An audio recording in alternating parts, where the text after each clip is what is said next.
Hello बच्चों, कैसे हैं आप सभी लोग। क्या हाल चाल हैं सभी के। और सब पढ़ाई कर रहे हैं कि नहीं कर रहे हैं। पढ़ाई आपको विशेष तौर पे करनी है, क्योंकि जो हम लोग आपको पढ़ा रहे हैं ये इसलिए नहीं पढ़ा रहे हैं कि एग्ज़ाम होंगे और एग्ज़ाम नहीं होंगे। हम लोग इसलिए पढ़ा रहे हैं कि जब आप कहीं जॉब में जाएंगे तो ये चीज़ें आपको वहाँ भी इस्तेमाल करनी है। समझ रहे हैं आप मेरी बात। तो आज का हम अपना टॉपिक शुरू करते हुए नेस्टेड स्ट्रक्चर की बात करेंगे। जैसा कि आप पहले से जानते हैं कि स्ट्रक्चर क्या होता है। Structure is a collection of different different data types. अब हम कह रहे हैं कि एक स्ट्रक्चर के अंदर एक से ज़्यादा स्ट्रक्चर भी रखे जा सकते हैं। कह लीजिए कि स्ट्रक्चर बनाया कोई आपने और उसके अंदर आपने एक और स्ट्रक्चर बना दिया, तो वो क्या कहलाएगा? नेस्टेड कहलाएगा। उसके अंदर एक और स्ट्रक्चर बना दिया, उसके अंदर एक और स्ट्रक्चर बना दिया। आपकी मर्ज़ी है, आप जितना भी अपने डेटा को सिक्योर करना चाहते हैं। कहने का मतलब है ये इस तरह की एक कहानी है कि आपके पास में एक कमरा है, उसके अंदर एक और कमरा है, उसके अंदर एक और कमरा है, ऐसे कर करके। या ये कह लीजिए एक बॉक्स है, उसके अंदर एक और बॉक्स है, उसके अंदर एक और बॉक्स है, उसके अंदर एक और बॉक्स है। इस चीज़ को हम लोग कहते हैं नेस्टेड। ठीक है जी। तो हम लोग यहाँ पर बात करें नेस्टिंग स्ट्रक्चर की। चलिए सबसे पहले हम लोग क्या देखते हैं, स्ट्रक्चर देखते हैं नेस्टिंग का क्या होगा। सिंटेक्स बना देते हैं। सबसे पहले आप लोग जानते हैं कि स्ट्रक्ट कीवर्ड के थ्रू हम लोग यहाँ पर क्या करते हैं, स्ट्रक्चर को डिक्लेयर करने का काम करते हैं। हमने यहाँ पे लिखा है स्ट्रक्ट, उसके बाद हमने यहाँ पे देना है स्ट्रक्चर का नाम, देन आपने यहाँ पे बॉडी शुरू कर देनी है। उसके बाद आप जो भी वेरिएबल्स का डिक्लेरेशन आप करना चाहते हैं, मैंने यहाँ पे एक इंटीजर ए नाम का वेरिएबल लेके दिखाया हुआ है, इस तरीके से आप उसको यहाँ पर लेंगे। देन उसके बाद आपने कहा जी दूसरा स्ट्रक्चर बनाना है, तो फिर आप स्ट्रक्ट कीवर्ड का यूज़ करेंगे। फिर आप क्या करेंगे, यहाँ पे XYZ नाम लिख देंगे। वेरिएशन होना चाहिए, पहले वाले स्ट्रक्चर का नाम कुछ और हो, दूसरे वाले स्ट्रक्चर का नाम कुछ और हो। उसके बाद हमने स्ट्रक्चर बनाया XYZ, उसके बाद बॉडी शुरू करी। उसके बाद हमने इंटीजर x नाम का एक वेरिएबल यहाँ पर फिर से बना दिया, बॉडी बंद कर दी। अब जैसे ही हमने इसकी बॉडी बंद करी, वैसे तो आप इसका स्ट्रक्चर बाहर भी बना सकते हैं, पर यहाँ ज़्यादा सहूलियत रहेगी बनाने में, तो मैंने HX नाम का एक यहाँ पे ऑब्जेक्ट बना दिया। और इसके बाद भी अगर मैं चाहता तो कोई वेरिएबल्स वगैरह यहाँ पे मैं बड़ी आसानी के साथ यूज़ कर सकता था। मैंने क्या किया, एक जो मेरा बाहर वाला स्ट्रक्चर है, आउटर स्ट्रक्चर जो है वो मेरा है, तो मैंने उसे यहाँ पे बंद कर दिया और उसका एक ऑब्जेक्ट बना दिया HA। देखिए मैंने यहाँ पे क्या किया, मैंने दो स्ट्रक्चर यूज़ करें, एक इनर और एक आउटर। आउटर स्ट्रक्चर का नाम है ABC और इनर स्ट्रक्चर का नाम है वहाँ पे XYZ। आउटर स्ट्रक्चर के जो ऑब्जेक्ट मैंने बनाया है वो HA नाम से मैंने एक ऑब्जेक्ट बनाया है, और जो इनर स्ट्रक्चर है उसका नाम मैंने XYZ रखा है, और उसका जो ऑब्जेक्ट है वो HX है। तो अभी बात ये होती है कि आप ABC वाले ऑब्जेक्ट्स के थ्रू आप जो स्ट्रक्चर बनाया हुआ है आपने, इंटीजर मतलब जो स्ट्रक्चर बनाया हुआ है उसका जो वेरिएबल है इंट A, उसे तो आप बड़ी आसानी के साथ आप एक्सेस कर पाएंगे। बट बात आती है कि जो ये XYZ का स्ट्रक्चर बनाया है आपने और उसके अंदर जो X नाम का वेरिएबल है उसको आप कैसे एक्सेस करोगे, ये मेन इंपॉर्टेंट है। तो उसके बाद हमें क्या करना पड़ेगा, मेन मेथड में जैसे हम यहाँ पे जाएंगे तो आपको क्या करना है, X में वैल्यू डालनी है, तो आपको लिखना पड़ेगा सबसे पहले आउटर ऑब्जेक्ट। आउटर ऑब्जेक्ट से मतलब है जो आउटर स्ट्रक्चर बनाया है उसका ऑब्जेक्ट। उसका ऑब्जेक्ट क्या है, HA। डॉट ऑपरेटर लगाएंगे यहाँ पे, एक्सेस करने के लिए यूज़ करते हैं। फिर हमें क्या करना है, हमें दूसरे स्ट्रक्चर के ऑब्जेक्ट को एक्सेस करना है, तो हम लिखेंगे HA डॉट HX। और उसके बाद हमें क्या करना है X मतलब वेरिएबल लेना है, इंटीजर टाइप का जो वेरिएबल है XYZ का स्ट्रक्चर का वो, तो हमने लिखा HA dot HX dot X equals to, उसके अंदर आपने क्या कर दिया, वैल्यू असाइन कर दी। ये तरीका है कि आप जितने भी आपने इनर बना रखे हैं, पहले बाहर वाले का ऑब्जेक्ट, फिर उसके बाद वाला, फिर उसके अंदर वाला ऑब्जेक्ट, फिर उसके अंदर वाला ऑब्जेक्ट, और जहाँ पर भी वो वेरिएबल आपका रखा हुआ है तब तक आपको वहाँ उसे लेकर के जाना है। उसके बाद आप उसकी वैल्यू असाइन कर देंगे। आपको स्कैन करानी है वैल्यू, प्रिंट करानी है वैल्यू, ऑपरेशन कराना है वैल्यू में, तो भी आपको इसी तरीके से इनर और आउटर ऑब्जेक्ट को यूज़ करना पड़ेगा। दूसरी चीज़ आती है कि आप सिंपल तरीके से तो अभी तक आप करते हुए आ ही रहे थे, आपने कहा HA dot A equals to 5 तो ये तो डायरेक्ट वैल्यू आपकी पहुंच जाएगी, यहाँ पर तो कोई दिक्कत आनी नहीं चाहिए। अब हम इसको एक प्रॉपर प्रोग्राम की तरह देखेंगे कि किस तरीके से हम इसको यूज़ कर सकते हैं। चलिए दोस्तों, आज हम देखते हैं इसके अंदर एक प्रोग्राम क्या है। कुछ इस तरीके से है। सबसे पहले आप क्या करेंगे, यहाँ पे 2 हेडर फाइल लगाएंगे। नॉर्मल आपकी जो हेडर फाइल है वो है, आपने यहाँ पे क्या किया, 2 हेडर फाइल लगाई, #include stdio.h और दूसरी है #include.conio.h। उसके बाद आपने यहाँ पे स्ट्रक्चर लिखा struct स्ट्रक्ट कीवर्ड लगाया और एक पहला स्ट्रक्चर बनाया abc नाम से। ये कैसा स्ट्रक्चर है, ये आपका आउटर स्ट्रक्चर ये कहलाएगा। देन आपने बॉडी शुरू करी। उसके बाद आपने क्या किया, यहाँ पे इंटीजर a नाम का एक वेरिएबल लिया और एक फ्लॉट नाम का यहाँ पे वेरिएबल ले लिया। उसके बाद इसी के अंदर आपने एक स्ट्रक्ट कीवर्ड लगाया, यानी कि एक दूसरा स्ट्रक्चर आप इसके अंदर बना रहे हैं। स्ट्रक्ट कीवर्ड लगाया और XYZ नाम का आपने स्ट्रक्चर बना लिया। देन उसके बाद यहाँ पर आपने बॉडी शुरू करी, इंटीजर x नाम का एक वेरिएबल लिया और एक इंटीजर y नाम का वेरिएबल लिया। देन आपने स्ट्रक्चर की बॉडी को बंद कर दिया। वहाँ पर हमने एक ऑब्जेक्ट बनाया जिसका नाम था hx। इससे क्या होगा, जैसे आपने hx बनाया तो x और y को मेमोरी का एलोकेशन हो जाएगा।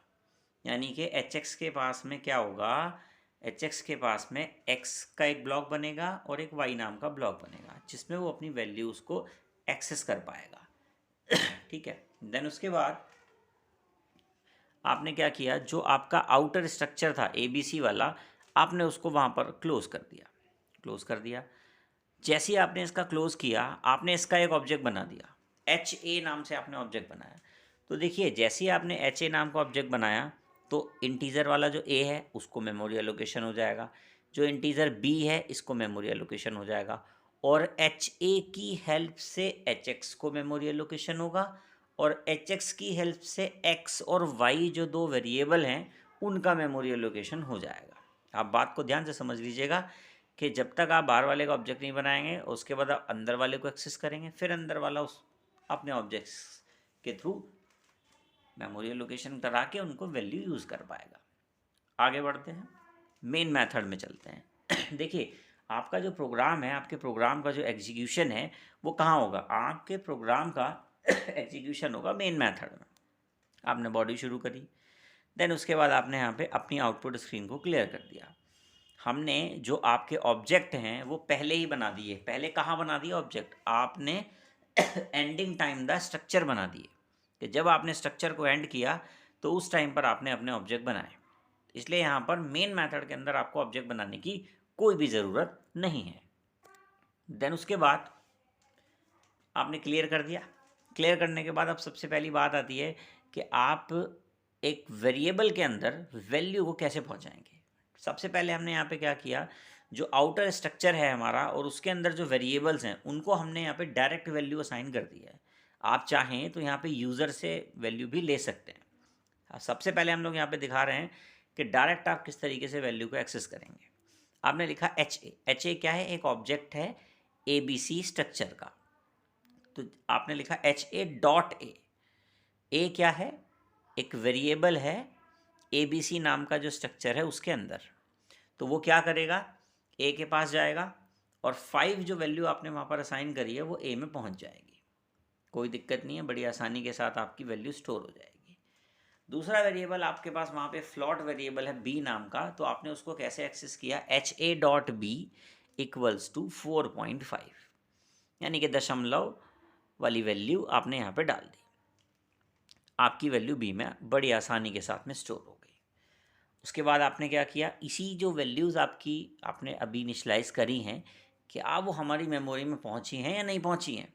ये कैसे पता चलेगा कि जब हम उन्हें मेमोरी में से दोबारा एक्सेस करेंगे तब हमें पता चलेगा कि हमारा डेटा मेमोरी में सच में गया है या प्रॉपर तरीके से नहीं।